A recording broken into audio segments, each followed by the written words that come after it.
3 maj është dita botërore e lirisë së shtypit. Kjo ditë është shpallur nga Asambleja e Përgjithshme e OKB-s që në vitin 1991 për të rritur ndërgjegjësimin mbi rëndësinë e lirisë së shtypit dhe për të kujtuar qeverive të botës detyrën e respektimit të lirisë së shprehjes, që sankcionohet në nenin 19 të Deklaratës Universale të Drejtave të Njerëzit. Në këtë ditë, sekretari i përgjithshëm i OKB-s Ban Ki-moon dhe drejtoria e përgjithshme e UNESCO Irina Bokova, në një mesazh të përbashkët, deklaruan se liria e shprehjes është një nga të drejtat më të çmuara dhe themelore për dinjitetin njerëzor.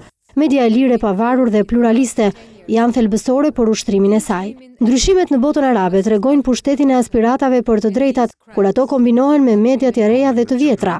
Liria e medias transformon shoqëritë përmes transparencës dhe përgjegjësisë. Ajo hap rrugë të reja komunikimit, të ndarjes së informacionit dhe dijeve. Zërat e fuqishëm, veçanërisht nga të rinjt, janë shtuar edhe atje ku më parë kanë qenë të heshtur, theksohet në mesazh. Por liria e medias përballet me represione anë mban botës. Vetëm vitin e shkuar UNESCO dënoi vrasjen e 62 gazetarëve që kryenin detyrën. Ata nuk duhen harruar dhe krimet duhen dëshkuar. Por kur media online ka marrë një hovë, shumë gazetarë dhe blogera sulmohen dhe vriten për punën e tyre. Edhe ata duhet të mbrohen si gjithë punojësit e mediave. Dita e lirisë së shtypit u shënua me protesta në Kinë dhe Malajzi. Në Malajzi u mbajt një protestë 30 minutëshe për të protestuar kundër dhunës ndaj gazetarëve.